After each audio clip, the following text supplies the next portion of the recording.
आज मंगलवार का ये पावन दिन है। आज के इस पवित्र दिन पर हम श्री हनुमान जी की एक ऐसी दिव्य और अलौकिक कथा की ओर चलते हैं जो कलयुग में साक्षात कल्पवृक्ष के समान है। जैसे कल्पवृक्ष के नीचे जो भी बैठता है उसकी सारी मनोकामनाएं पूरी हो जाती, उसी प्रकार यह कथा उन सबके लिए है जो जीवन की थकान और संकटों से घिरे हैं। यह कथा केवल कानों से नहीं सुनी जाती, यह हृदय की गहराइयों में उतरती है। यह उस भीतरी अंधेरे कमरे में प्रवेश करती है जहां इंसान अपनी पीड़ा को छिपा कर रखता है, जहां वो अकेले में रोता है और सोचता है कि क्या कोई है जो उसकी सुनेगा। यह कथा उस कमरे में एक दीपक की तरह प्रवेश करती है और जहां जहां भी ये कथा श्रद्धा के साथ सुनी जाती है वहां वहां हनुमान जी की कृपा की वर्षा होती है। कभी किसी ने सोचा है कि बरसात में एक बूंद कितनी छोटी होती है, लेकिन लाखों बूंदें मिलकर सूखी जमीन को हरा कर देती हैं। ठीक उसी तरह हनुमान जी की कृपा की एक बूंद भी काफी होती है, बशर्ते वह बूंद सच्ची श्रद्धा की हो। जो इंसान इस कथा को एकाग्र मन और भक्ति भाव से सुनता है, उसके जीवन की हर पीड़ा, हर संकट और हर अंधेरा उसी प्रकार विलीन हो जाता है जैसे प्रभात होते ही रात का कोहरा छंट जाता है। जैसे सुबह की पहली किरण जब क्षितिज पर फूटती है तो रात का सारा भार एक साथ हल्का हो जाता है। उसी प्रकार हनुमान जी के नाम की एक किरण भी जीवन के सबसे घने अंधेरे को चीर सकती है। तो आइए मन को शांत कीजिए, जो भी विचार मन में चल रहे हैं उन्हें एक पल के लिए परे रख दीजिए, हृदय को खोलिए। जैसे कोई मंदिर के द्वार खोलता है उसी भाव से अपने हृदय के द्वार खोलिए और जय श्री राम का नाम लेते हुए इस पवित्र कथा की ओर प्रस्थान कीजिए। रास्ता लंबा है लेकिन सुंदर है। जो एक बार इस रास्ते पर चल पड़ा वह थकता नहीं, क्योंकि इस रास्ते पर हर मोड़ पर हनुमान जी स्वयं साथ चलते। ये बात बहुत पुराने समय की है, उस समय की जब भारतवर्ष की धरती पर नदियां निर्मल थीं, वायु में एक अलग ही ताजगी थी और मनुष्य का मन इतना भटका नहीं था जितना आज है। उस समय लोग कम बोलते थे और ज्यादा सोचते थे। वे जो कहते थे वह करते भी थे और जो करते थे उसमें एक ऐसी सच्चाई होती थी जो आज बहुत दुर्लभ हो गई है। उसी भारतवर्ष के हृदय में विंध्याचल पर्वत की तलहटी में एक छोटा सा गांव बसा हुआ था जिसका नाम था रामपुरा। यह नाम भी कितना सुंदर था, राम का पुरा। मानो इस गांव को नाम देने वाले ने जानबूझकर इसे राम के नाम से जोड़ा था, जैसे किसी ने पहले से तय कर दिया हो कि इस धरती पर राम के नाम का एक विशेष प्रभाव रहेगा। रामपुरा एक ऐसा गांव था जहां प्रकृति ने अपनी सारी सुंदरता एक साथ उड़ेल दी थी। जैसे कोई चित्रकार हो जिसके पास दुनिया के सारे रंग हों और उसने वे सारे रंग एक ही कैनवास पर उतार दिए हों। चारों ओर हरे भरे खेत लहलहाते थे। उन खेतों में जब हवा चलती थी तो लगता था जैसे धरती सांस ले रही हो। गेहूं की बालियां जब हिलती थीं तो एक मधुर संगीत का आभास होता था। किसान उन खेतों में काम करते थे तो उनके गीतों की धुन दूर तक सुनाई देती थी। पास ही एक छोटी सी नदी बहती थी जिसका नाम था शिवानी। शिवानी नाम भी कितना पवित्र था, शिव की नदी। उस नदी का जल इतना निर्मल था कि उसमें पत्थर के तल पर पड़ी काई भी साफ दिखाई देती थी। गर्मियों में जब उस नदी में पांव डालते थे तो पांव तक की उंगलियां साफ दिखाई देती थीं। बच्चे उस नदी में नहाते थे, खेलते थे और उसके किनारे बैठकर रेत में घर बनाते थे। बड़े उस नदी किनारे बैठकर बातें करते थे। बुजुर्ग उस नदी के शांत जल को देखकर जीवन के गहरे अर्थ ढूंढते थे। गांव के उत्तर में एक छोटी सी पहाड़ी थी जिस पर घने पीपल और बरगद के पेड़ खड़े थे। उन पेड़ों की उम्र शायद सैकड़ों वर्ष थी। उनके तने इतने मोटे थे कि 3-4 लोग मिलकर भी उन्हें नहीं घेर सकते थे। उनकी जड़ें जमीन से ऊपर निकलकर एक अलग ही भव्यता बनाती थी। उन पेड़ों की छाया में दोपहर की तेज धूप भी शीतल हो जाती थी। उस पहाड़ी की तलहटी में सैकड़ों वर्ष पुराना एक हनुमान मंदिर था। उस मंदिर की दीवारें पुरानी थीं, पत्थर घिसे हुए थे, लेकिन उस मंदिर में एक ऐसी जीवंतता थी जो नई से नई इमारत में भी नहीं होती। उस मंदिर के प्रांगण में चलते ही मन को एक अजीब सा सुकून मिलता था, जैसे बाहर की सारी चिंताएं उस मंदिर के दरवाजे पर ही रह जाती थीं और अंदर केवल शांति आती थी। गांव के लोग उस मंदिर को रणबीर बजरंगी का मंदिर कहते थे। इस नाम के पीछे एक पुरानी कहानी थी। कहते थे कि बहुत समय पहले रणबीर नाम का एक बहुत वीर योद्धा इस गांव में रहता था। एक बार उस गांव पर डाकुओं ने हमला किया था। गांव के सारे लोग भाग खड़े हुए थे, लेकिन रणबीर ने हनुमान जी की प्रतिमा के सामने खड़े होकर कसम खाई थी कि जब तक मेरे शरीर में सांस है तब तक इस गांव को नहीं लुटने दूंगा। और कहते हैं कि उस दिन रणबीर अकेला होकर भी 50 डाकुओं पर भारी पड़ा था। डाकू भाग गए थे, गांव बच गया था। उसके बाद से उस मंदिर का नाम पड़ गया रणबीर बजरंगी का मंदिर। कहते थे कि इस मंदिर में जो भी भक्त सच्चे हृदय से माथा टेकता है उसकी मनोकामना अवश्य पूरी होती है। यह बात केवल गांव के लोग नहीं मानते थे, दूर दूर से लोग इस मंदिर में आते थे और अपनी मनोकामनाएं लेकर आते थे। उसी रामपुरा गांव में एक कुम्हार रहता था। उसका नाम था मनोहर। यह नाम भी सोचने वाला था। मनोहर यानी जो मन को हर ले, जो मन को आकर्षित कर ले। और सच में मनोहर का स्वभाव ऐसा ही था। उसके पास कोई बड़ी संपत्ति नहीं थी, कोई बड़ा पद नहीं था, लेकिन उसके पास एक ऐसा मन था जो लोगों को खींचता था। जो एक बार उससे मिल लेता था वह उसे याद रखता था। मनोहर की उम्र 50 के पार थी। उसके बाल सफेद हो चले थे। उन सफेद बालों में जीवन के बहुत से अनुभव छिपे थे, सुख के भी दुख के भी। चेहरे पर जीवन की लंबी थकान की रेखाएं उभर आई थीं। वे रेखाएं किसी नक्शे की तरह थीं जिस पर मनोहर का पूरा जीवन लिखा हुआ था। लेकिन उसकी आंखों में एक ऐसी सरलता थी जो बरसों की गरीबी भी नहीं मिटा सकी थी। जैसे किसी पत्थर के भीतर हीरा छिपा हो और कितनी भी खरोंचे आए वह हीरा कभी फीका न पड़े। मनोहर मिट्टी के बर्तन बनाता था।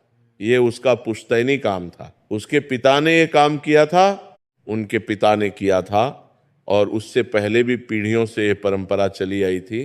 मिट्टी और मनोहर का रिश्ता बहुत गहरा था। वह मिट्टी को बस एक पदार्थ नहीं समझता था, वह उसे एक जीवित चीज मानता था। वह कहता था कि मिट्टी में प्राण होते हैं, धरती माँ का अंश है ये। जब इसमें पानी मिलाते हैं तो ये नरम हो जाती है, जैसे कोई माँ अपने बच्चे को देखकर पिघल जाती है। जब इसे आग में डालते हैं तो ये पक्की हो जाती है, मजबूत हो जाती है। जैसे जीवन की परीक्षाएं इंसान को मजबूत बनाती हैं, वह सुबह से शाम तक चाक पर बैठकर घड़े, कलश, दिए और मटकियां बनाता था। उसकी उंगलियां मिट्टी में सनी रहती थीं, लेकिन उसका मन सदा राम नाम से भीगा रहता था। जब वह चाक चलाता था तो उसके मुंह से धीमी आवाज में राम राम की धुन निकलती रहती थी। उसके पड़ोसी कभी कभी कहते थे कि मनोहर के घर के पास से गुजरो तो एक अजीब सा सुकून मिलता है। वह सुकून शायद मिट्टी की खुशबू से था, या शायद उस राम नाम की धुन से था, या शायद दोनों से। उसके घर में उसकी पत्नी थी जिसका नाम था कमला। कमला का अर्थ होता है कमल का फूल, और कमला वाकई कमल की तरह थी। कमल कीचड़ में रहकर भी उससे ऊपर उठता है, वह कीचड़ का हिस्सा नहीं बनता। कमला भी गरीबी में रहकर अपनी आत्मा की पवित्रता बनाए रखती थी। उसने कभी किसी की बुराई नहीं की, कभी किसी से ईर्ष्या नहीं की। कमला बहुत ही ममतामयी और धैर्यशील स्त्री थी। उसका धैर्य देखकर लगता था कि जैसे उसने धरती माँ से सीधे सबक लिया हो। धरती कितना कुछ सहती है, कितनी गर्मी, कितनी ठंड, कितने बोझ, फिर भी हरी रहती है, फलती फूलती रहती है। कमला भी ऐसी ही थी, जीवन के हर मौसम में हरी रहती थी। उनके दो बेटे थे। बड़े का नाम था विजय और छोटे का नाम था रघु। दोनों बालक अभी छोटे थे। विजय 10 वर्ष का था और रघु 7 वर्ष का। विजय का नाम विजय था तो उसका स्वभाव भी कुछ ऐसा ही था। वह किसी भी काम को बीच में नहीं छोड़ता था। एक बार जो शुरू करता था उसे पूरा करके ही उठता था। रघु उम्र में छोटा था, लेकिन उसकी आंखें बड़ी बड़ी और जिज्ञासु थीं। वह हर चीज के बारे में जानना चाहता था, क्यों, कैसे, कब, कहाँ। उसके सवाल कभी खत्म नहीं होते थे। मनोहर उसके सवालों से कभी नहीं थकता था।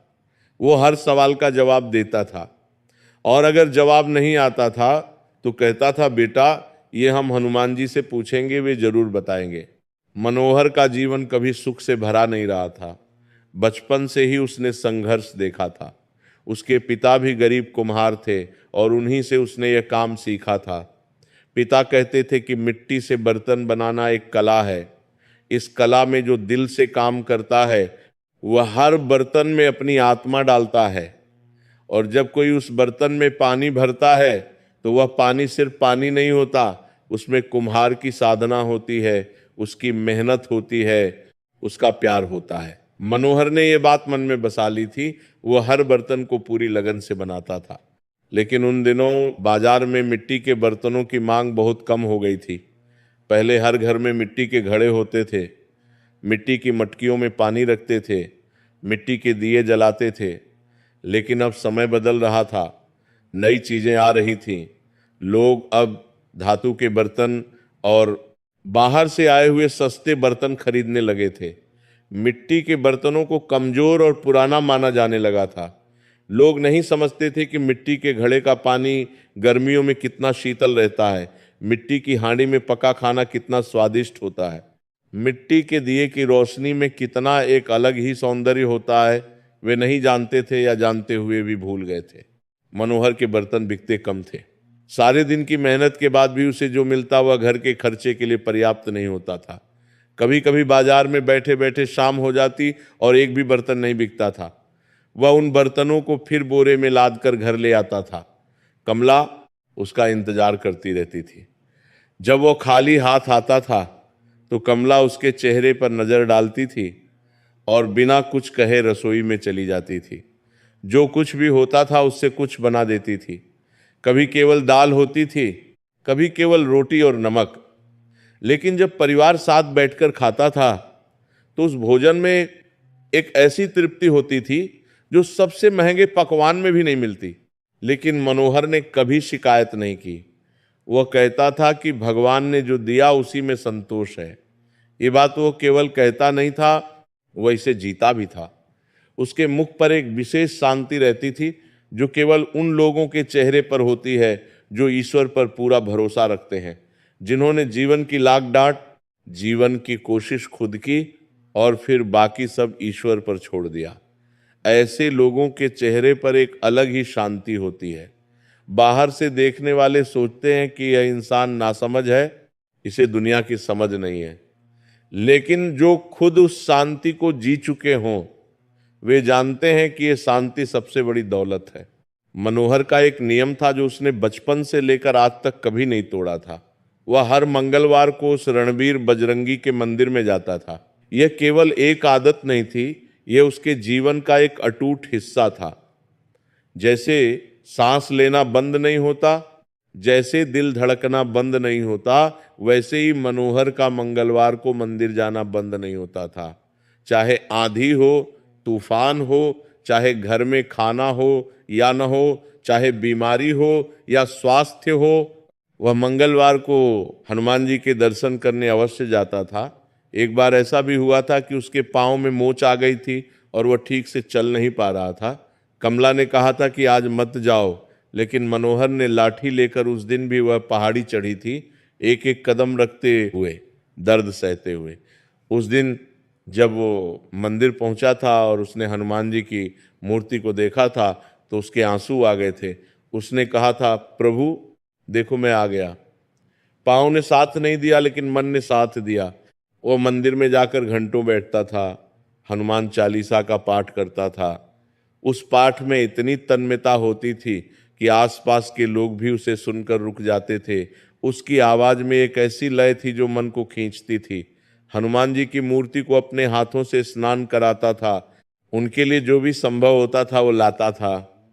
कभी तुलसी के पत्ते, कभी जंगली फूल, कभी एक छोटा दीपक, और जो भी प्रसाद मिलता वह वहाँ आए भक्तों में बांट देता था।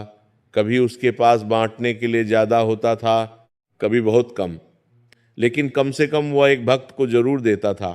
वह कहता था कि प्रसाद बांटने में जो सुख है वह खाने में नहीं है।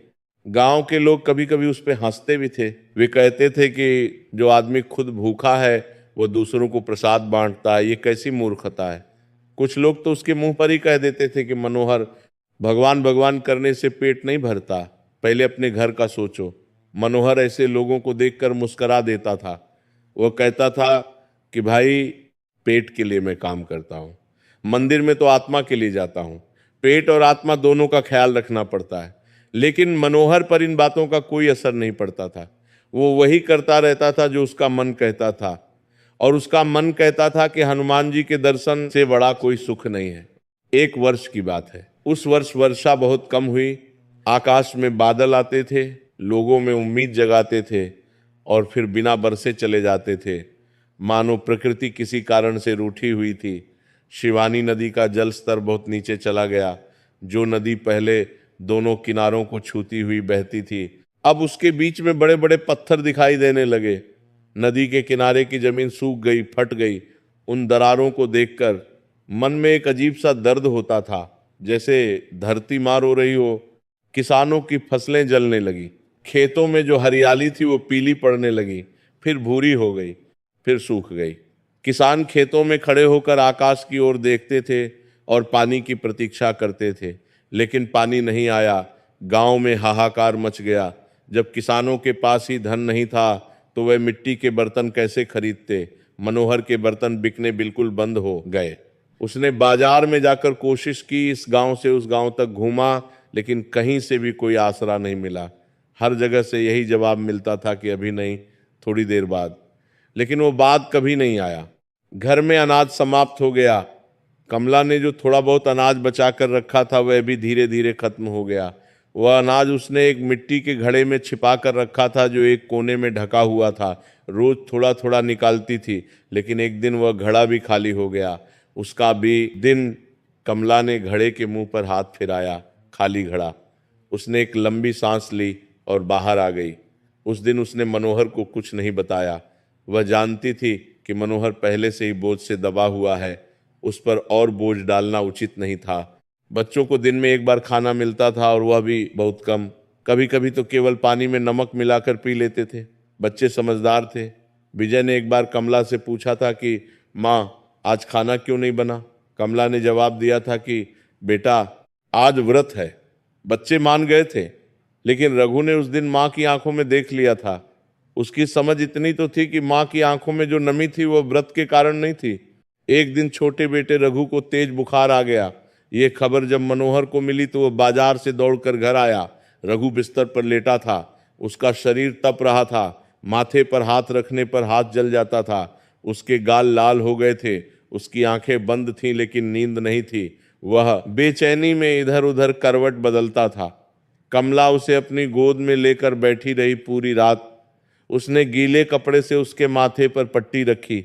गीला कपड़ा गर्म हो जाता था तो वह फिर से ठंडे पानी में भिगोकर रखती थी।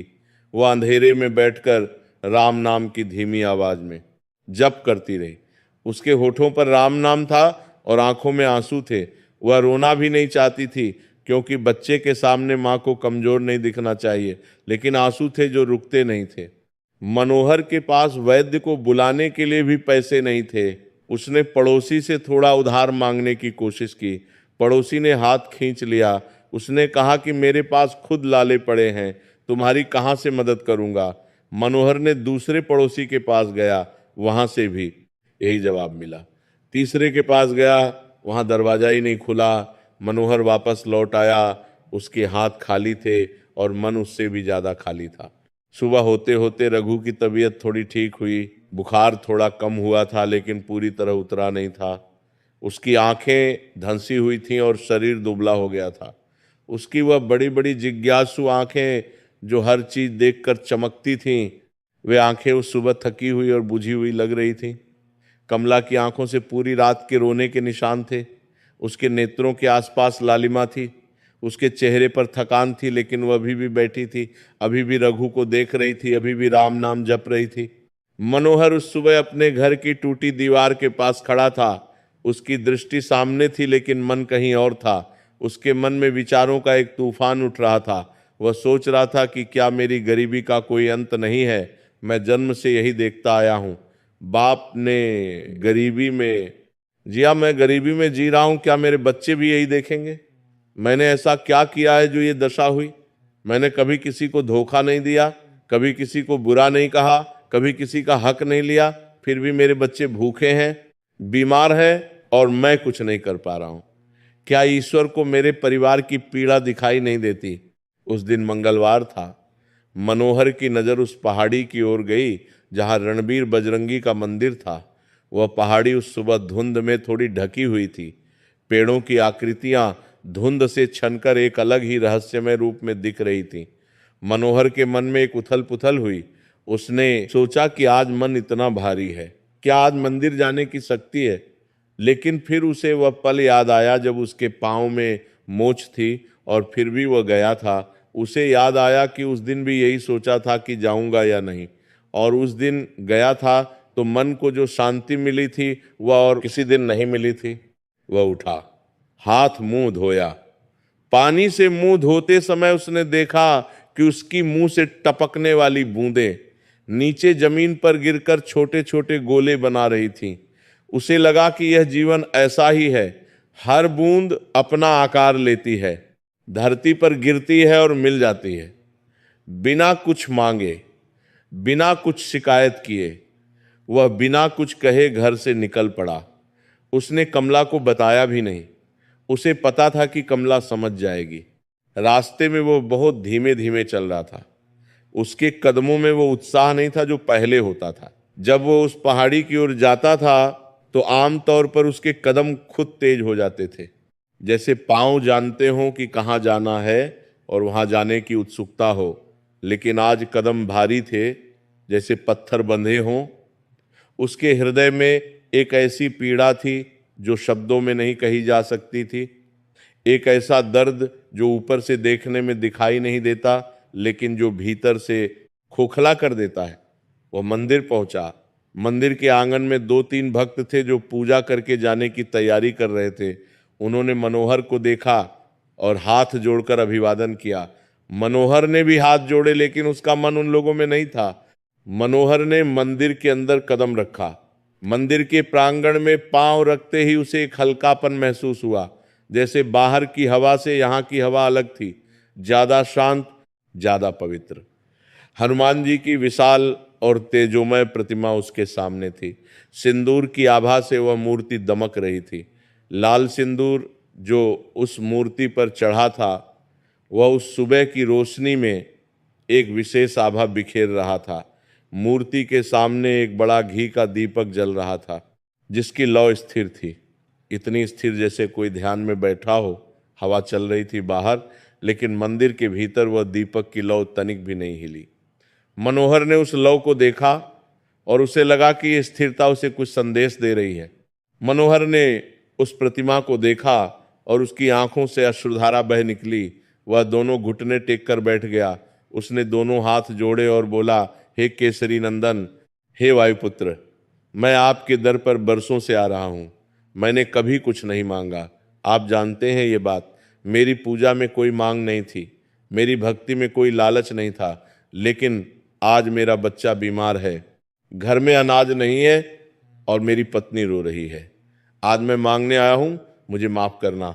मैं जानता हूं कि मेरी भक्ति में कमी होगी, मेरी सेवा में कोई ना कोई त्रुटि होगी, लेकिन प्रभु, मेरे बच्चे निर्दोष हैं, उनकी क्या गलती है? उनका कष्ट हर लीजिए, मेरे जीवन में जितना भी दुख देना हो दीजिए, लेकिन मेरे बच्चों को कुछ मत होने दीजिए। उसकी आवाज मंदिर में गूंज रही थी। उस गूंज में एक ऐसी वेदना थी जो पत्थर की दीवारों को भी पिघला दे। वह काफी देर तक रोता रहा। रोते रोते थक कर वह वहीं फर्श पर बैठ गया। उसकी आंखें बंद थीं। मुंह से राम नाम की धीमी आवाज निकल रही थी जो धीरे धीरे और धीमी होती जा रही थी। उसे नहीं पता था कि उसके चारों ओर क्या हो रहा है। वो बस उस एक नाम में डूबा हुआ था। तभी उसे पास में किसी के बैठने की आहट हुई। उसने आंखें खोली। उसके बगल में एक बहुत ही वृद्ध साधु बैठे थे।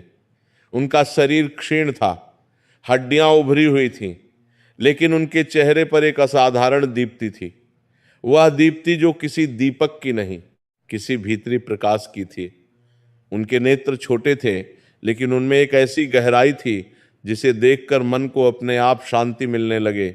जैसे गहरे कुएं में झांकने पर एक ठंडक और एक गहराई का एहसास होता है, वैसे ही उन आंखों में देखने पर मन ठहर जाता था।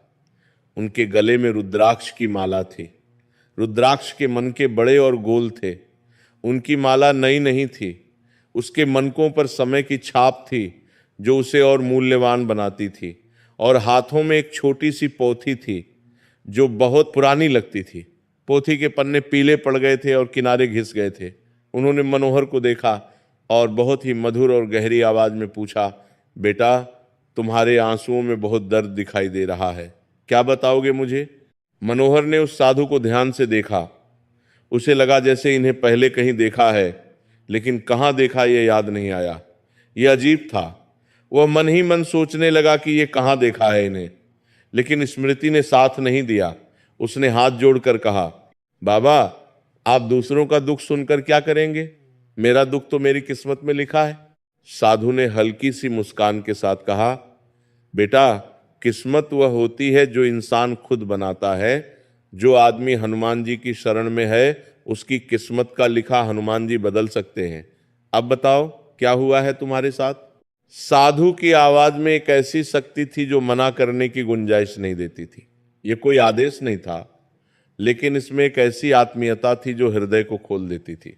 मनोहर को न जाने क्यों उस साधु पर बहुत भरोसा हो गया। जैसे जीवन में कुछ लोग ऐसे होते हैं जिन पर आप बिना कारण भरोसा करते हैं, बिना सोचे समझे। जैसे कोई पुराना परिचय हो जो शब्दों में नहीं, आत्मा में हो। उसने आंखें पोंछी और अपने जीवन की सारी बात बता दी। घर में अनाज न होने की बात, बच्चे की बीमारी की बात, पड़ोसी का उद्धार न देने की बात, बर्तनों के न बिकने की बात, सब कुछ। जो बात वह कमला से भी नहीं कह पाया था, वह उस अजनबी साधु से कह गया। साधु चुपचाप सुनते रहे। उनके चेहरे पर कोई उदासी नहीं थी, बल्कि एक गहरी करुणा थी। उस करुणा में कोई दया नहीं थी। दया में एक ऊंचाई होती है, लेकिन करुणा में समानता होती है। जैसे वो साधु मनोहर का दर्द उसके साथ महसूस कर रहे हों। सब सुनने के बाद साधु ने कहा, मनोहर, तुम्हारे बच्चे को कुछ नहीं होगा। ये मैं नहीं कह रहा, तुम्हारी भक्ति कह रही है। एक बाप की आह जो अपने बच्चे के लिए निकलती है, वह कभी खाली नहीं जाती। वह सीधे हनुमान जी के पास पहुंचती है। लेकिन तुम्हें आज एक कथा सुनाता हूं। यह कथा सुनकर तुम्हारे जीवन का दिशा बोध बदल जाएगा। क्या तुम सुनोगे? मनोहर ने कहा, बाबा, जब से यहाँ आया हूं तभी से मन शांत हो रहा है और आपके पास बैठकर एक और शांति है जो बाहर नहीं थी। आप जो कहें वो सुनने के लिए मैं तैयार हूं। साधु ने हनुमान जी की प्रतिमा की ओर देखा। उन्होंने हाथ जोड़े और एक पल मौन रहे। उस मौन में कुछ हो रहा था जो शब्दों में नहीं कहा जा सकता। फिर वो बोले, ये कथा बहुत पुरानी है। इसे सुनने के बाद जो भी मंगलवार को श्रद्धा से सुनता है, उसके जीवन में हनुमान जी की कृपा का झरना बह निकलता है। ध्यान से सुनो। साधु ने कहना शुरू किया, बहुत समय पहले की बात है।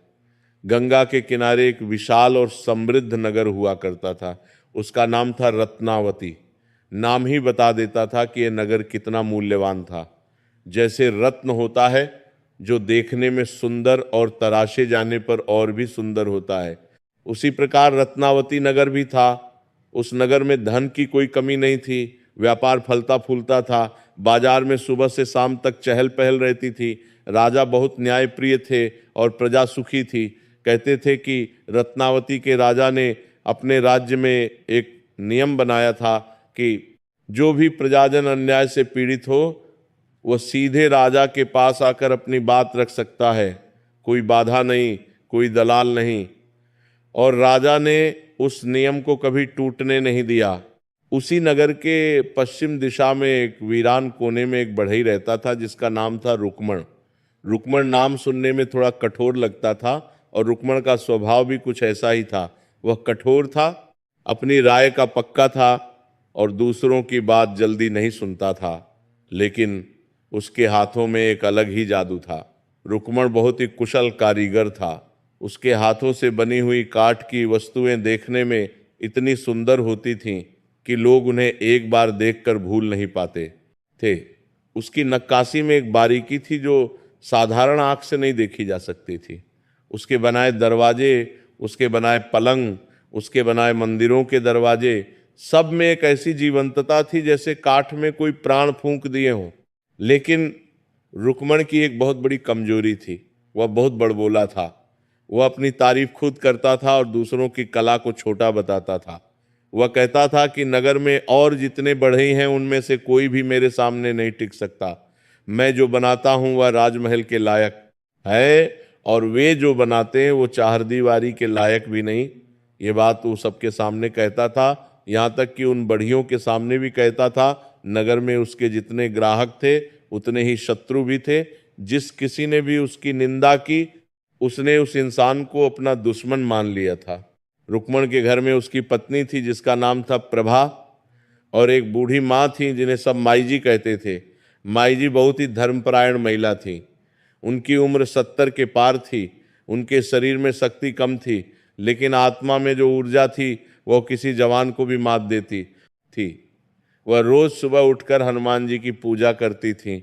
सूरज उगने से पहले वह उठ जाती थी, अंधेरे में ही दीपक जलाती थी। हनुमान जी की उनकी छोटी सी मूर्ति थी जो वह अपने साथ बरसों से रखती थी। उस मूर्ति पर वह रोज सुबह फूल चढ़ाती थी और हर मंगलवार को व्रत रखती थी।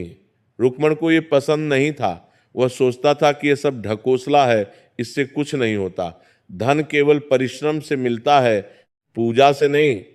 वह माई जी से कभी कभी ये बात कहता भी था। माई जी उसकी बात सुनकर बस मुस्कुरा देती थीं।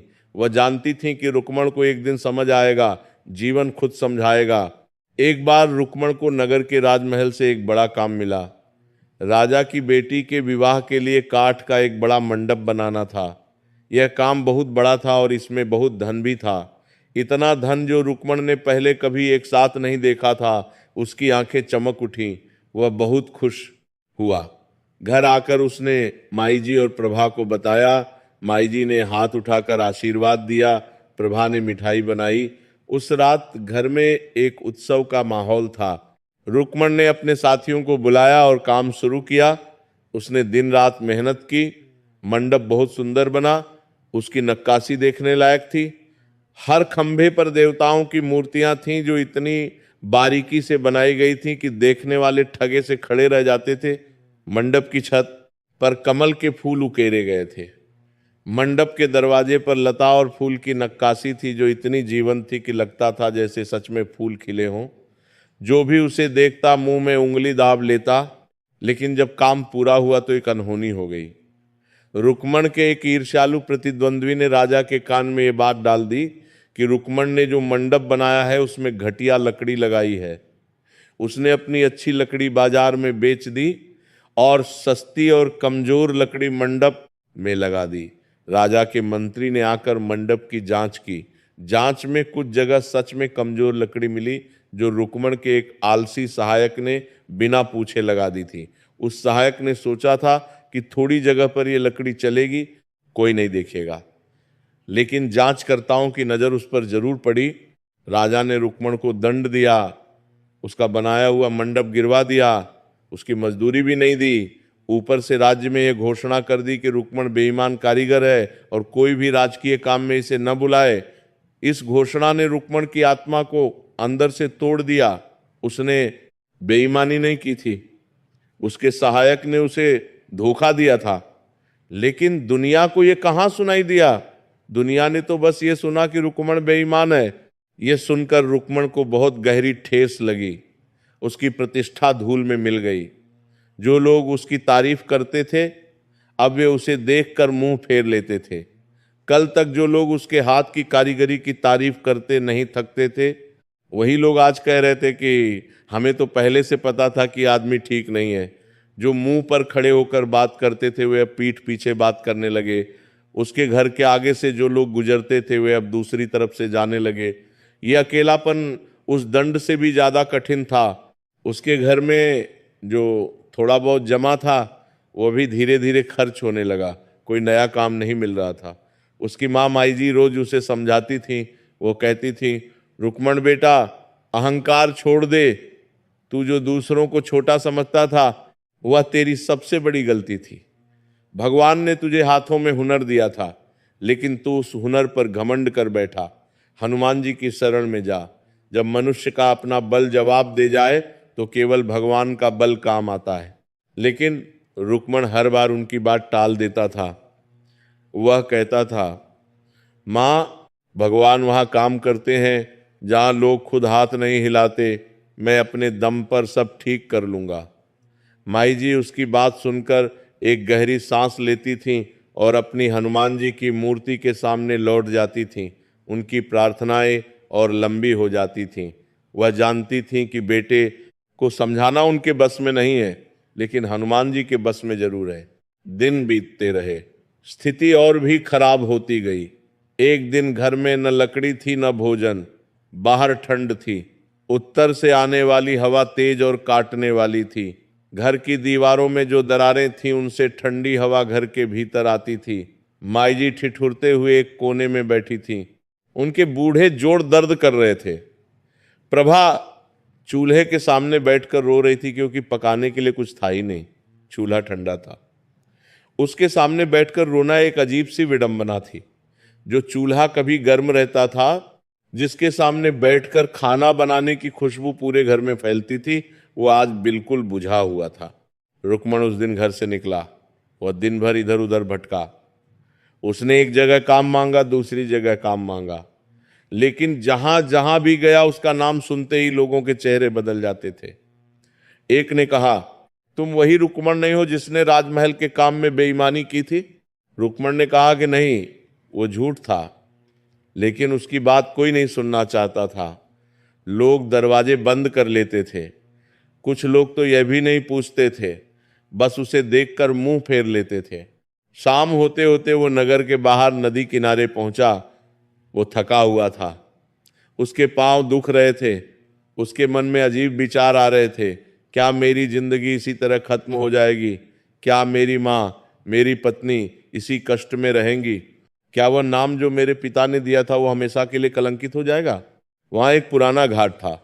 घाट की सीढ़ियां टूटी फूटी थीं, उन पर काई जमी थी। उस घाट के किनारे एक छोटा सा हनुमान जी का मंदिर था। मंदिर पुराना था, उसकी दीवारें जर्जर थीं, छत पर घास उगाई थी, लेकिन उस टूटे हुए मंदिर में एक अजीब सा आकर्षण था। रुक्मण के पांव अपने आप उस मंदिर की ओर मुड़ गए, जैसे पांव उसकी मर्जी से नहीं चल रहे हो, किसी और के इशारे पर चल रहे हो। मंदिर के अंदर जाकर उसने हनुमान जी की मूर्ति को देखा। मूर्ति धूल से ढकी थी, उस पर बहुत दिनों से कोई पूजा नहीं हुई थी, लेकिन उस मूर्ति का तेज अभी भी फीका नहीं पड़ा था। धूल के नीचे भी वह चेहरा वही था, वही तेज था, वही आभा थी। जैसे सोने को धूल में दबा दो तो भी वह सोना ही रहता है। रुक्मण के मन में एक अजीब सी खींच हुई। उसने अपने वस्त्र के एक कोने से उस मूर्ति पर से धूल साफ की। उसने अपने पास जो थोड़ा जल था वह उस मूर्ति पर चढ़ाया और फिर उस मूर्ति के सामने बैठकर वो रोने लगा। उसे नहीं पता था कि वो क्यों रो रहा है। जीवन में पहली बार वो रो रहा था। पहले कभी नहीं रोया था, बचपन में भी नहीं, जब पिता गए थे तब भी नहीं। लेकिन आज उस टूटे मंदिर में, उस धूल भरी मूर्ति के सामने वह रो रहा था। बस भीतर से कुछ बह निकला, जैसे बांध टूट जाए। जो वर्षों से जमा था वह सब एक साथ बाहर आ गया। वह बोला, प्रभु मैं बहुत बड़ा पापी हूँ। मैंने अपने माँ बाप का दुख बढ़ाया, मैंने घमंड किया, मैंने दूसरों को छोटा समझा, और आज मेरे साथ जो हो रहा है वो मेरी अपनी करनी का फल है। मुझे नहीं पता कि मुझे माफ़ी मिल सकती है या नहीं, लेकिन आज रात मेरे पास जाने की कोई जगह नहीं है। क्या आप मुझे यहाँ थोड़ी देर रहने देंगे? वह रात भर वहाँ रहा। भूखा था, लेकिन नींद आ गई। उस नींद में उसे एक स्वप्न आया जो साधारण स्वप्न नहीं था। उस स्वप्न में एक अलग ही दुनिया थी। प्रकाश था जो किसी दीपक का नहीं था, किसी सूरज का नहीं था। वो प्रकाश भीतर से आता था, और उस प्रकाश में एक तेजस्वी वानर उसके सामने खड़ा था। उसके शरीर से प्रकाश निकल रहा था। उसकी आंखें करुणा से भरी थीं। उसके चेहरे पर ऐसी शक्ति थी जो देखने वाले के हृदय में एक अजीब सी शांति और एक अजीब सी भक्ति जगा दे। उस तेजस्वी वानर ने कर्णदेव से कहा, कर्णदेव उठो, तुम्हारे जीवन का अंधकार अभी समाप्त नहीं हुआ है, अभी तुम्हारे पास समय है। अपने माँ बाप के पास जाओ, उनसे क्षमा मांगो, और आज से हर मंगलवार को व्रत रखो और मेरी भक्ति करो। लेकिन इसके साथ एक काम और करना होगा। कर्णदेव ने उस स्वप्न में पूछा, प्रभु क्या काम करना होगा? उस तेजस्वी वानर ने कहा, इस नगर के उत्तर में एक जंगल है। उस जंगल में एक बंजर टीले पर एक वृद्ध और एकाकी साधु रहते हैं। उनका नाम है भैरवानंद। वह जंगल में बरसों से तपस्या कर रहे हैं। उनका तप अटूट है और उनका ज्ञान असीम है, लेकिन उन पर एक ऐसा संकट आ गया है जिसके कारण उनकी तपस्या टूट रही है।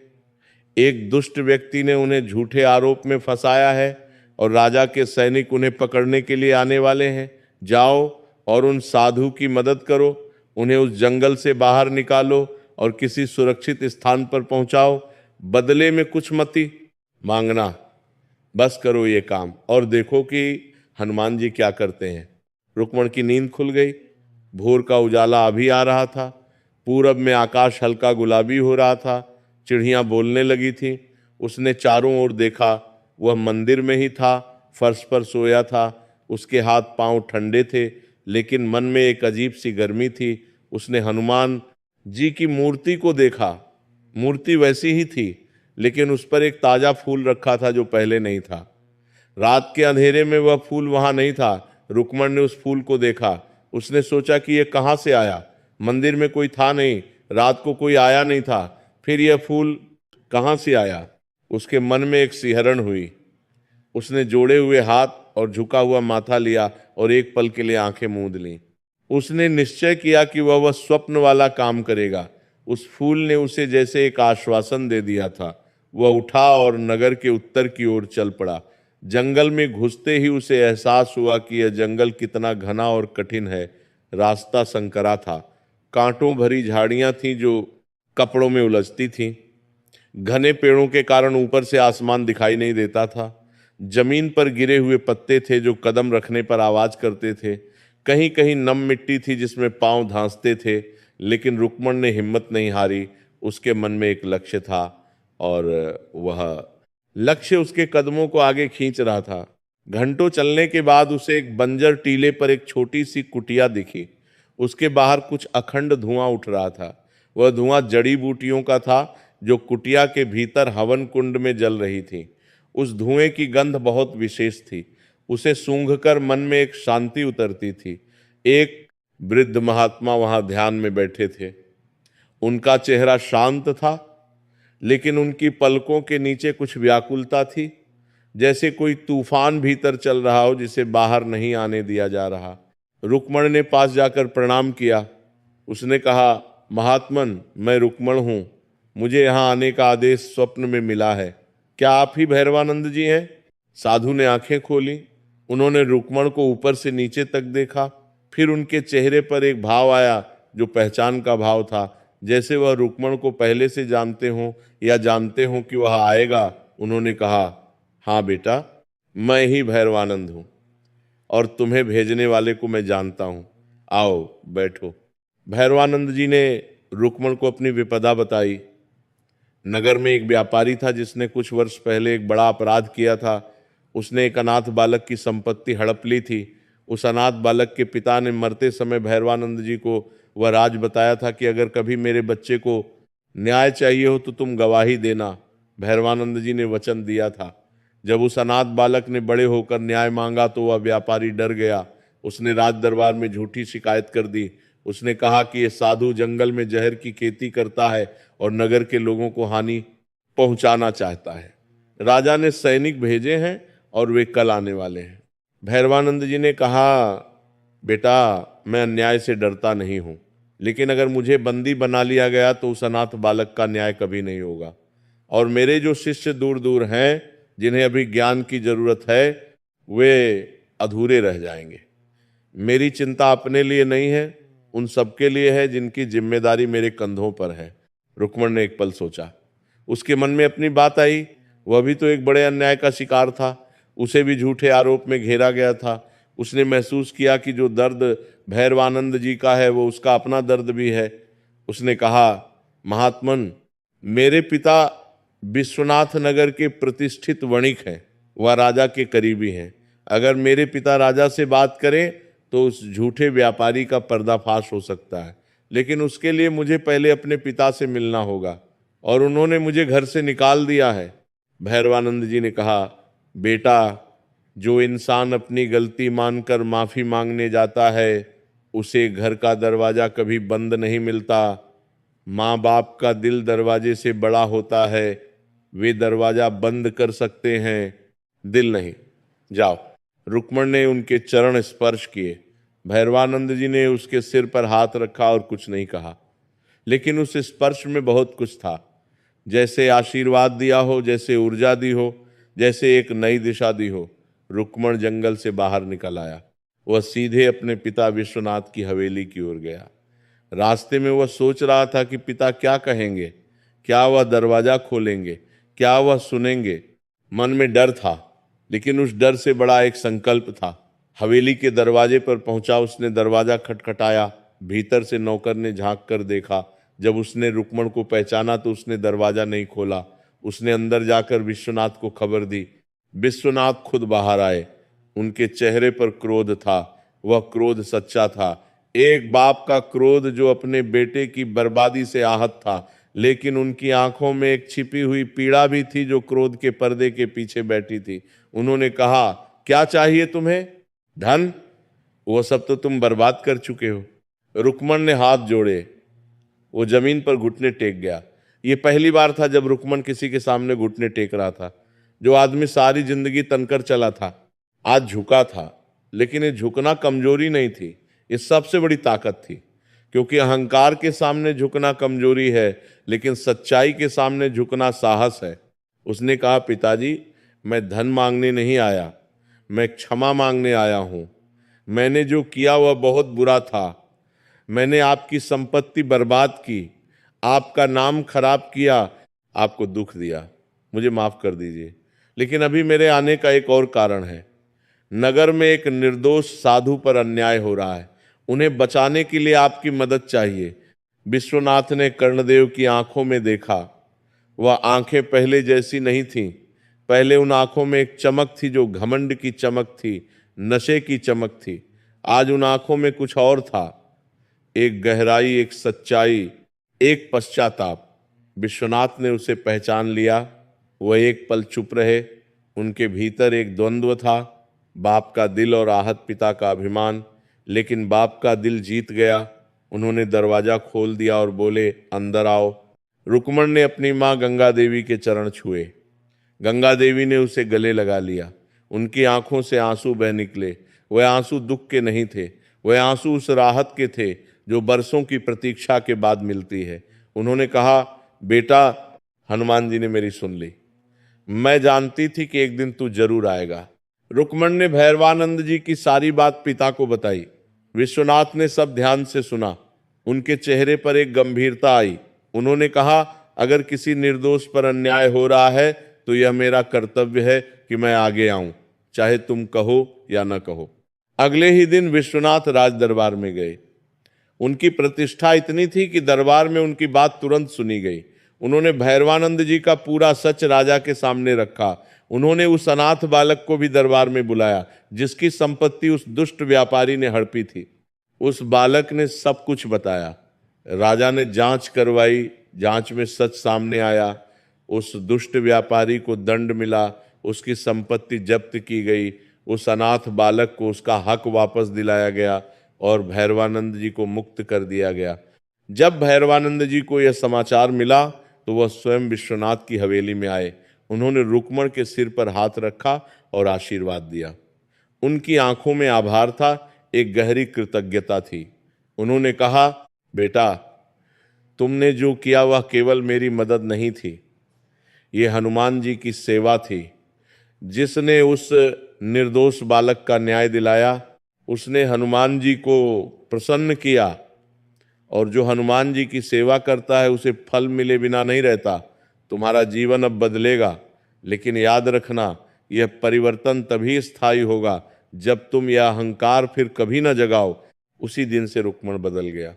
वो बदलाव रातों रात नहीं था, वो बदलाव धीरे धीरे था, जैसे मिट्टी में बीज अंकुरित होता है। पहले जड़ें जमती हैं जो दिखाई नहीं देती, फिर एक दिन धरती के ऊपर अंकुर फूटता है।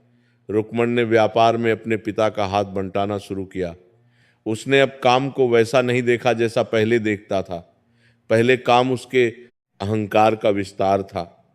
अब काम उसकी साधना थी। उसने अपने सहायकों को सम्मान देना शुरू किया, उनसे बात की, उनकी समस्याएं सुनी। उसने माना कि अकेला इंसान कुछ नहीं कर सकता, सब मिलकर ही बड़ा काम होता है। धीरे धीरे उसकी लगन और ईमानदारी ने व्यापार को फिर से उठाया। लोगों ने देखा कि रुक्मण बदल गया है। जो बड़बोलापन था वह गया, जो अहंकार था वह गया। अब वह काम करता था और काम को बोलने देता था। धीरे धीरे उसकी प्रतिष्ठा वापस आई। लोगों के मुंह पर खुद उसकी तारीफ आई बिना उसके कहे, और उस तारीफ में एक अलग ही मिठास थी।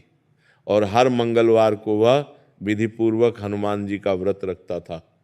उस टूटे हुए मंदिर में जहां वह पहली बार रोया था, वहां उसने जीर्णोद्धार करवाया, उस मंदिर को नया रूप दिया। उस मंदिर का दीपक कभी न बुझे, इसके लिए उसने घी और तेल की व्यवस्था की। साधु ने यहाँ एक पल रुककर मनोहर को देखा। उनकी आवाज में एक लय थी जो पानी के बहाव की तरह थी, रुकती नहीं थी, अटकती नहीं थी, बस बहती रहती थी। मनोहर बैठा सुन रहा था। उसकी आंखें खुली थीं, लेकिन वह किसी और दुनिया में था। वह रुक्मण को देख रहा था, उसे महसूस कर रहा था। साधु ने कहना जारी रखा, अब सुनो बेटा, उस वृद्ध बुजुर्गा महिला की कथा जिन्होंने रुक्मण को ये सब बताया था। वह बुजुर्गा महिला जो उस नदी किनारे के मंदिर में आई थी, जिन्होंने रुक्मण को उसके जीवन का रास्ता दिखाया था, जो अचानक प्रकट हुई थी और जो उतनी ही अचानक अदृश्य हो गई थी। रुक्मण ने उन्हें खोजने की कोशिश की। उसने उस मंदिर के पास की बस्तियों में पूछा, नदी किनारे के लोगों से पूछा, लेकिन किसी ने उन महिला को नहीं देखा था, किसी को उनका कोई पता नहीं था। रुक्मण ने जब ये बात भैरवानंद जी को बताई तो भैरवानंद जी मुस्कराए। उन्होंने कहा, बेटा, जो काम बाकी सब नहीं कर सके वह उन्होंने किया। कभी कभी हनुमान जी खुद नहीं आते, वह किसी और का रूप लेकर आते हैं। जब भक्त की पीड़ा सच्ची हो, जब भक्त का हृदय टूटा हो लेकिन झुकने को तैयार हो, तब हनुमान जी उसके पास किसी न किसी रूप में आते हैं। चाहे साधु का रूप हो, चाहे बुजुर्गा का रूप हो, चाहे एक बच्चे का रूप हो। मनोहर ने यह सुना और उसका हृदय एक अजीब भाव से भर गया। उसे याद आया कि जब वह थोड़ी देर पहले रो रहा था और तब ये साधु उसके पास बैठ गए थे, उसे याद आया कि उसने सोचा था कि इन्हें पहले कहीं देखा है। अब वह सोचने लगा, क्या ये साधु भी? उसने आंखें उठाकर उस साधु को देखा। साधु उसी शांत मुस्कान के साथ उसे देख रहे थे। उनकी आंखों में कुछ था जो मनोहर को पहले दिखा नहीं था, एक दीप्ति, एक ऐसी दीप्ति जो किसी साधारण मनुष्य की आंखों में नहीं होती। साधु ने कहा, बेटा, कथा अभी पूरी नहीं हुई, ध्यान से सुनो। मनोहर ने मन को फिर से एकाग्र किया। साधु बोले, अब सुनो उस बात को जो रुक्मण और कर्णदेव दोनों की कहानियों में एक सूत्र की तरह। ये दोनों अलग अलग नगरों के लोग थे, दोनों के जीवन की परिस्थितियां अलग थीं, लेकिन दोनों के जीवन में एक समान बात थी। दोनों को तब राह मिली जब उन्होंने खुद के लिए नहीं, किसी और के लिए कुछ किया। कर्णदेव को तब राह मिली जब उसने भैरवानंद जी की मदद की। रुक्मण को तब राह मिली जब उसने उस अनाथ बालक के न्याय के लिए लड़ा। दोनों ने बदले में कुछ नहीं मांगा और दोनों को वह सब मिला जो उन्होंने सोचा भी नहीं था। यह हनुमान जी का सूत्र है मनोहर, ये उनकी भक्ति का सार है। जो आदमी केवल अपने लिए मांगता है वह मांगता ही रहता है, लेकिन जो आदमी पहले किसी और की सेवा करता है और फिर भगवान के सामने खड़ा होता है, उसके लिए भगवान खुद आगे आ जाते हैं, क्योंकि ऐसे इंसान के माध्यम से भगवान का काम हुआ। ऐसे इंसान ने भगवान का प्रतिनिधित्व किया, ऐसे इंसान ने धरती पर भगवान की उपस्थिति को जीवित रखा। मनोहर ने गहरी सांस ली। उसने कहा, बाबा, मैं समझ रहा हूं, लेकिन मेरे बच्चे का बुखार और घर में अनाज। साधु ने अपनी झोली में हाथ डाला और एक छोटी सी पोटली निकाली। वह पोटली सूखी जड़ी बूटियों से बनी थी। उसकी खुशबू विशेष थी, एक ऐसी खुशबू जो जंगल की थी, जड़ों की थी, धरती की थी। उन्होंने कहा, इसमें जड़ी बूटी है, अपने बच्चे को सुबह शाम गर्म पानी में मिलाकर पिलाना, बुखार उतर जाएगा। और अनाज की चिंता मत करो, जब तुम घर जाओगे तो तुम्हारे दरवाजे पर एक अतिथि आएगा, जो वह लाए उसे स्वीकार करो, लेकिन उसके एवज में कुछ मांगना मत।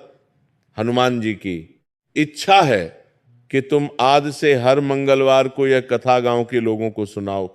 जितने लोग इसे सुनेंगे उतनी कृपा बढ़ेगी। मनोहर ने हाथ जोड़े और उस पोटली को लेने के लिए हाथ बढ़ाया। उसकी उंगलियां उस पोटली को छूने वाली ही थीं कि उसने आंखें उठाकर साधु को देखा, लेकिन वहां कोई नहीं था। मंदिर बिल्कुल खाली था। वह पोटली हनुमान जी की मूर्ति के सामने रखी थी। दीपक की लौ जल रही थी, वही स्थिर लौ। मंदिर में केवल उस दीपक की रोशनी थी और एक गहरी शांति थी। मनोहर की सांसें तेज हो गईं। उसके पूरे शरीर में एक कंपन हुआ। वह समझ गया कि उसे किसने दर्शन दिए। जो साधु उसके पास बैठे थे, जो उस बुजुर्गा महिला के रूप में रुक्मण के पास आए थे, जो उस स्वप्न में कर्णदेव के सामने प्रकट हुए थे, वो हनुमान जी स्वयं थे। वो अपने भक्तों के पास आते हैं हमेशा, हर बार। हर उस भक्त के पास जो टूट जाता है लेकिन उनका दामन नहीं छोड़ता। मनोहर ने मूर्ति के सामने साष्टांग प्रणाम किया। उसका पूरा शरीर जमीन पर था। उसने कहा, प्रभु, आप बरसों से मेरे साथ थे। मैं इतना अंधा था कि देख नहीं पाया, लेकिन आप थे। आप हर उस मंगलवार को थे जब मैं यहाँ आया। आप हर उस रात थे जब मैंने राम नाम जपा। आप उस हर पल में थे जब मैं खाली हाथ बाजार से लौटा, और फिर भी आपका नाम मुंह पर था। मुझे माफ कर दीजिए कि मैंने आज आपसे मांगा, लेकिन अब मैं जानता हूं कि आप पहले से ही दे रहे थे। आपने मेरी हर जरूरत को मुझसे पहले देख लिया था। वह उठकर घर की ओर चला। उसके कदम हल्के थे। वो वही रास्ता था जो उसने सुबह उतारा था। वही पहाड़ी, वही पगडंडी, वही पत्थर, वही पेड़, लेकिन सब कुछ अलग लग रहा था। जैसे रंग बदल गए हों, जैसे वही पत्थर पहले जितने भारी नहीं थे, जैसे हवा में एक नई ताजगी थी। मनोहर को पता था कि बाहर कुछ नहीं बदला था, जो बदला था वह भीतर था। जब वो अपने घर पहुंचा तो उसने देखा कि दरवाजे पर एक परिचित मुख वाला आदमी खड़ा था। वह गांव का ही एक किसान था जिसका नाम था भोला। भोला उम्र में मनोहर से छोटा था। उसके खेत मनोहर के घर के पीछे की दिशा में थे। वह एक सीधा और सरल इंसान था, कभी ज्यादा बात नहीं करता था। भोला के हाथ में अनाज की एक बड़ी थैली थी। उसने कहा, मनोहर भाई, आज मेरे खेत में बहुत अच्छी फसल हुई। मेरे मन में आया कि यह थोड़ा तुम्हारे पास छोड़ जाऊं, रख लो। मनोहर की आंखें भर आईं। उसने कहा, भोला भाई, ईश्वर तुम्हारा भला करे। भोला ने वो थैली रखी और चला गया। उसने ये नहीं पूछा कि थैली का कोई मोल चुकाओ। उसने ये नहीं कहा कि बाद में लौटा देना। उसने बस दिया और चला गया। मनोहर उस थैली को देखता रहा। उसे समझ आया कि हनुमान जी ने किस तरह काम किया। उन्होंने मदद की, लेकिन किसी और के हाथों से। उन्होंने भोला के मन में ये विचार डाला होगा, उन्होंने भोला के कदम इस दिशा में मोड़े होंगे। यही तो हनुमान जी की लीला है। वह खुद सामने नहीं आते, वह आपके जीवन में उन लोगों के माध्यम से आते हैं जो आपके आसपास हैं। मनोहर घर के अंदर गया। कमला वहां थी। रघु अभी भी कमजोर था लेकिन जाग रहा था। उसकी वही बड़ी आंखें थीं, थोड़ी थकी हुई लेकिन अभी भी जिंदा, अभी भी जिज्ञासु। मनोहर ने वो पोटली खोली। उसने जड़ी बूटी गर्म पानी में घोली। उसमें एक विशेष सुगंध थी जो पूरे कमरे में फैल गई। रघु ने वह पानी पिया। उसने माँ से पूछा कि यह क्या है। माँ ने कहा कि यह हनुमान जी ने भेजा है।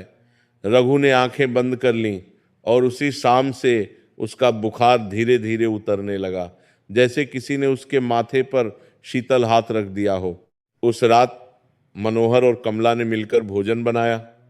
उस रात का भोजन साधारण था, अनाज की रोटियां, थोड़ी दाल, लेकिन उस भोजन में एक ऐसा स्वाद था जो किसी राजमहल के पकवान में नहीं होता। वह स्वाद कृतज्ञता का था, वह स्वाद राहत का था, वह स्वाद उस विश्वास का था जो परीक्षा में खरा उतरा था।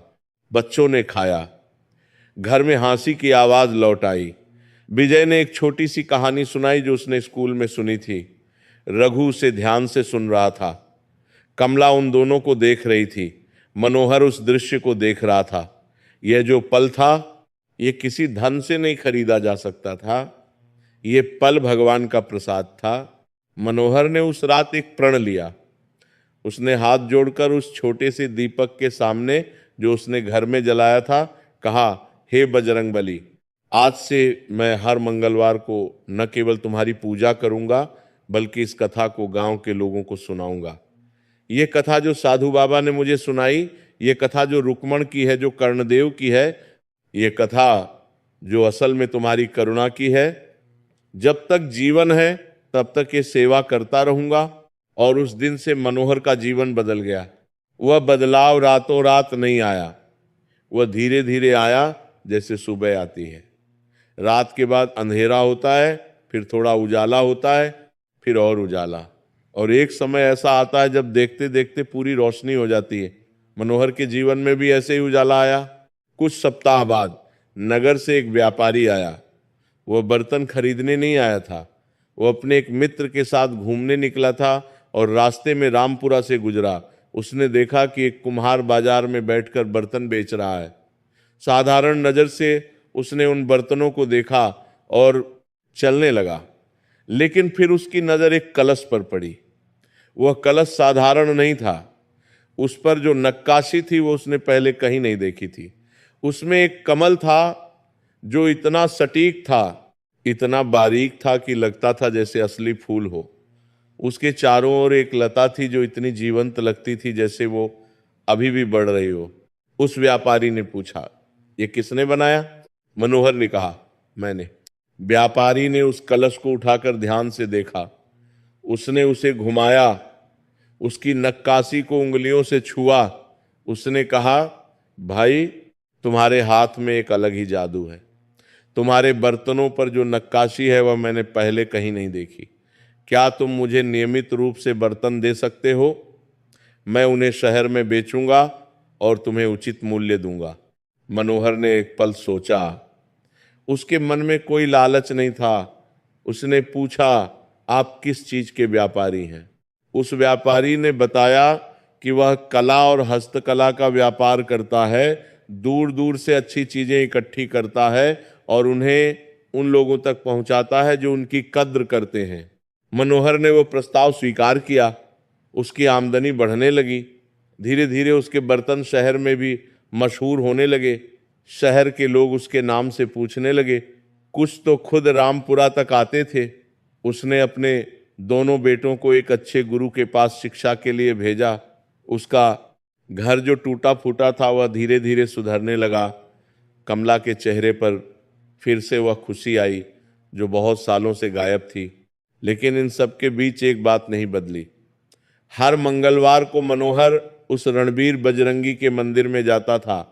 वहां वह हनुमान जी की पूजा करता था और वही कथा जो उसने साधु के मुख से सुनी थी उसे वहां उपस्थित भक्तों को सुनाता था। पहले जब वह कथा सुनाता था तो 2-4 लोग होते थे।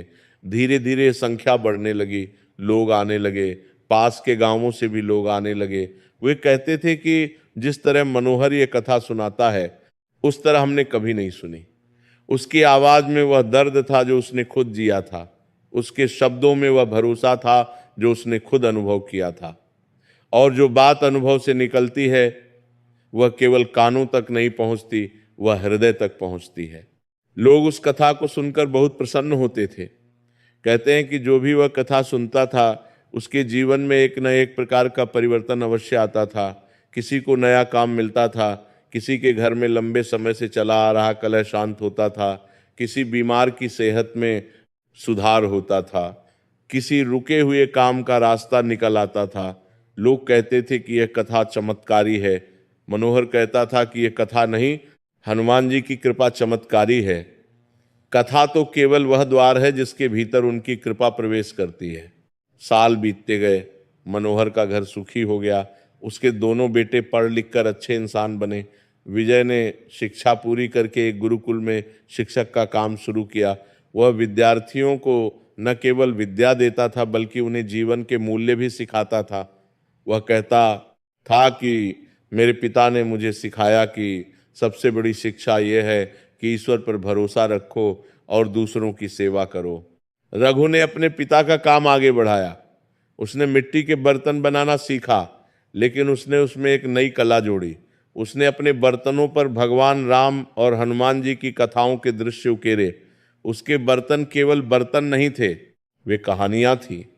जो उन्हें खरीदता था वह उनमें एक अलग ही सौंदर्य देखता था। रघु की कला की ख्याति दूर दूर तक फैल गई। एक बार राज दरबार से भी उसे बुलाया गया और उसके बनाए हुए विशेष कलश राजमहल में रखे गए। कमला स्वस्थ और प्रसन्न रहने लगी। उसके जीवन की जो थकान थी वह उसके चेहरे से धीरे धीरे हटने लगी। उसकी आंखें जो कभी आंसुओं से भीगी रहती थीं, अब उनमें एक शांत चमक थी। वह कभी कभी अपनी बहू को बताती थी कि जब रघु छोटा था और बुखार में तप रहा था, उस रात हमारे घर में क्या हुआ था। वो बताती थीं और उनकी आंखें भर जाती थीं, लेकिन वो आंसू दुख के नहीं थे, वो आंसू उस कृतज्ञता के थे जो बहुत गहरी होती है। और मनोहर उस पहाड़ी पर जाता रहा हर मंगलवार जब तक उसमें शक्ति रही। जब वह बूढ़ा हुआ तो कभी कभी रघु उसे सहारा देकर ले जाता था। वे दोनों साथ में उस पहाड़ी की चढ़ाई चढ़ते थे। मनोहर के कदम धीमे हो गए थे, लेकिन उनकी दिशा नहीं बदली थी, मंदिर की ओर, हनुमान जी की ओर। जब मनोहर बहुत बूढ़ा हो गया और उसके शरीर में मंदिर तक जाने की शक्ति नहीं रही, तो रघु ने उस परंपरा को आगे बढ़ाया। रघु हर मंगलवार को उस मंदिर में जाता था और वही कथा सुनाता था जो उसके पिता ने उसे बताई थी। रघु ने जब वो कथा सुनानी शुरू की तो उसमें वह अनुभव जोड़ता था जो उसने खुद देखा था। वह बताता था कि जब मैं बच्चा था और मुझे बुखार था, तब हनुमान जी ने क्या किया था। वह बताता था कि उस रात के बाद उसके पिता के जीवन में क्या हुआ था। और जब रघु ये बताता था तो लोगों की आंखें भीग जाती थीं, क्योंकि ये कोई काल्पनिक कथा नहीं थी, ये उनके अपने गांव के एक आदमी की सच्ची कहानी थी। और जब मनोहर का अंत समय आया, जब उसकी सांसें धीमी हो रही थीं, जब उसकी आंखें अपने अंतिम सफर पर निकलने वाली थीं, तब कहते हैं कि मंदिर की घंटियां अपने आप बजने लगी थीं। उस समय घंटियां बजाने वाला कोई नहीं था, मंदिर में कोई था नहीं, लेकिन घंटियां बज रही थीं। उस आवाज को पूरा गांव सुन सकता था। लोग बाहर निकल आए, वे एक दूसरे को देख रहे थे। सबके मुंह पर एक प्रश्न था, ये घंटियां कौन बजा रहा है। उस समय मनोहर के चेहरे पर एक अपूर्व शांति थी। जो लोग उसके अंतिम पलों में उसके पास थे, वे बताते थे कि मनोहर के चेहरे पर एक ऐसी मुस्कान थी जो उन्होंने पहले कभी नहीं देखी थी। उसके होठों पर मुस्कान थी, उसकी आंखें खुली थीं और वह कहीं देख रहा था जो वहां उपस्थित बाकी लोगों को दिख नहीं रहा था, जैसे उसे कोई दिखाई दे रहा हो जो उसे लेने आया हो। उसने आखिरी बार अपनी आंखें खोली और अपने बेटे रघु से कहा, रघु, उस मंदिर का दीपक कभी मत बुझने देना। ये कहकर मनोहर की आंखें मूंद गईं और जो उस पल वहां थे उन्होंने देखा कि कमरे में एक अजीब सी सुगंध भर गई थी। वह सुगंध जो मंदिरों में होती है, जो धूप और अगरबत्ती की होती है, जो तुलसी की होती है, जो घी के दीपक की होती है। लेकिन उस कमरे में ना धूप थी ना अगरबत्ती। वह सुगंध कहाँ से आई, इसका कोई जवाब नहीं था। उन्होंने महसूस किया कि उस कमरे में एक दिव्य उपस्थिति है, जैसे कोई आया हो किसी को लेने, और वह कोई साधारण नहीं था। मंदिर की घंटियां थोड़ी देर और बजती रहीं, फिर धीरे धीरे शांत हो गईं। रामपुरा के लोग कहते थे कि उस दिन हनुमान जी खुद अपने भक्त को लेने आए थे, और क्यों नहीं आते। मनोहर ने जीवन भर उनका दामन थामे रखा था। ये थी मंगलवार की वह पावन कथा जो रामपुरा के उस कुम्हार मनोहर ने सुनी थी। जो भी श्रद्धालु इस कथा को मंगलवार के दिन शुद्ध मन और एकाग्र भाव से सुनता है, हनुमान जी की उस पर विशेष कृपा होती है। इसे केवल शब्दों की बात मत समझिए, यह उन हजारों भक्तों का अनुभव है जिन्होंने हनुमान जी पर भरोसा किया और पाया कि वह भरोसा कभी व्यर्थ नहीं गया। जिस घर में ये कथा सुनाई जाती है उस घर में दरिद्रता का वास नहीं रहता। ये केवल धन की दरिद्रता नहीं है, जीवन में और भी कई प्रकार की दरिद्रताएं होती हैं। मन की दरिद्रता, जिसमें हर समय असंतोष रहता है। भाव की दरिद्रता, जिसमें किसी के प्रति करुणा नहीं रहती। संबंधों की दरिद्रता, जिसमें अपने लोग भी पराये लगते हैं। यह कथा इन सभी दरिद्रताओं को दूर करती है। जहाँ यह कथा है वहाँ मन में संतोष है, भाव में करुणा है, संबंधों में मिठास है, जिस परिवार में कथा की परंपरा होती है उस परिवार की संतानें सदाचारी और सफल होती हैं। ये इसलिए नहीं कि कथा सुनने से कोई जादू होता है, ये इसलिए होता है कि जिस घर में हनुमान जी का नाम है उस घर में एक संस्कार है। बच्चे वो संस्कार लेकर बड़े होते हैं। वे जानते हैं कि जीवन में मेहनत करनी है, ईमानदारी रखनी है और ईश्वर पर भरोसा रखना है। यही तीनों चीजें इंसान को सफल बनाती हैं। हनुमान जी के बारे में यह सत्य है कि वह किसी बड़े यज्ञ या बड़े दान से उतने प्रसन्न नहीं होते जितने एक सरल भक्त के निश्चल आंसुओं से होते हैं। उन्हें सोने का भोग नहीं चाहिए, उन्हें केवल सच्चा भाव चाहिए। जो भी उन्हें पुकारे, वो ब्राह्मण हो या कुम्हार, धनवान हो या गरीब, विद्वान हो या अनपढ़, हनुमान जी उसकी पुकार अवश्य सुनते हैं। मनोहर एक साधारण कुम्हार था। उसके पास कोई विद्या नहीं थी, कोई धन नहीं था, कोई पद नहीं था, लेकिन उसके पास एक सच्चा हृदय था और हनुमान जी के लिए यह सबसे बड़ी योग्यता है। मंगलवार का यह दिन हनुमान जी का विशेष दिन है। कहते हैं कि इस दिन हनुमान जी का प्रभाव धरती पर सबसे अधिक होता है।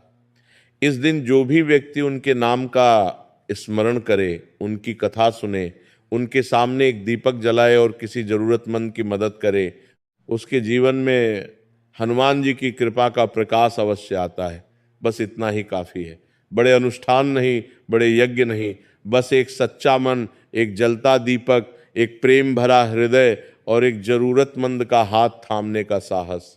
ये संसार संकटों से भरा है। यहाँ कोई ऐसा नहीं है जिसे कभी कोई कठिनाई ना आई हो। हर इंसान के जीवन में एक मनोहर है, एक रुक्मण है, एक कर्णदेव है।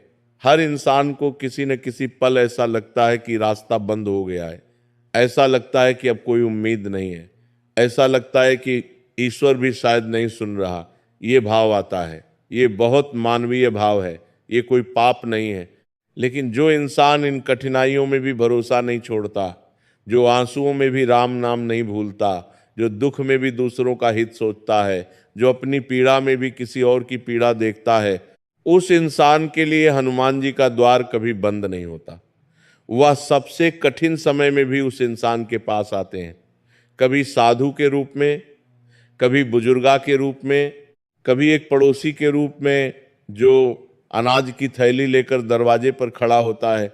उनके आने का तरीका अलग अलग होता है, लेकिन उनका आना निश्चित होता है। रणबीर बजरंगी, संकट मोचन, वायुपुत्र, केसरी नंदन, रामदूत, महावीर, बजरंगबली, इन नामों में कितनी शक्ति है यह कोई शास्त्र नहीं बता सकता। इसे केवल वही जानता है जिसने कभी पूरे मन से यह नाम जपा हो। जिस क्षण इंसान अपना सब कुछ छोड़कर उनके चरणों में समर्पण कर देता है, उस क्षण में जो होता है उसे शब्दों में नहीं कहा जा सकता, उसे केवल अनुभव किया जा सकता है। और जिसने एक बार भी उस अनुभव को छुआ हो, वह जानता है कि फिर वापस नहीं जाना है, फिर उस दरवाजे को बंद नहीं करना है, फिर उस प्रकाश को भीतर से नहीं बुझाना है।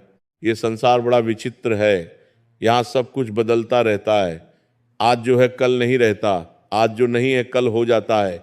लेकिन एक चीज नहीं बदलती, हनुमान जी की करुणा नहीं बदलती। त्रेतायुग में जो करुणा थी वो आज भी है। जब राम जी वन में थे और हनुमान जी उनके साथ थे, उस करुणा में जो ताप था वह ताप आज भी उतना ही गर्म है। जब सीता माँ लंका में थी और हनुमान जी उनके पास गए, उस प्रेम में जो पवित्रता थी वह पवित्रता आज भी उतनी ही निर्मल है। जब भरत मिलाप हुआ और हनुमान जी राम और भरत के बीच साक्षी बने, उस भक्ति में जो समर्पण था वह समर्पण आज भी उतना ही अटूट है।